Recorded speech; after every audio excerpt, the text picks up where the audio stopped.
બોટાદ જિલ્લાના પાળિયાદ રાણપુર હાઈવે ઉપર સાકરડી ગામ પાસે ટ્રક અને લક્ઝરી બસ વચ્ચે ગમખ્વાર અકસ્માત સર્જાયો હતો। અકસ્માતમાં 3 લોકોના ઘટના સ્થળે જ મોત થયા હતા, જ્યારે 20થી વધુ લોકો ઘાયલ થયા હતા। મૃતકો રાણપુર તાલુકાના ઉમરાળા ગામના વતની હોવાનું જાણવા મળ્યું હતું। ઈજાગ્રસ્તોને સારવાર માટે બોટાદ અને ભાવનગરની હોસ્પિટલ્સમાં ખસેડવામાં આવ્યા છે। મૃતદેહોને પોસ્ટમોર્ટમ માટે પાળિયાદ અને બોટાદની હોસ્પિટલમાં મોકલવામાં આવ્યા છે।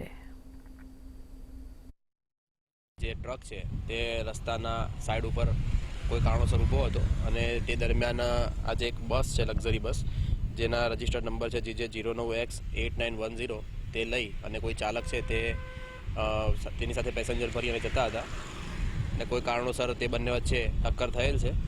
જે અન્વયે કુલ 3 વ્યક્તિઓ છે, અલ્પેશભાઈ, વલ્લભભાઈ તથા મુકેશભાઈ, તેઓના મૃત્યુ થયેલા છે અને અન્ય એક વ્યક્તિ છે તે ઈજાગ્રસ્ત છે, તે હાલમાં સારવાર હેઠળ છે।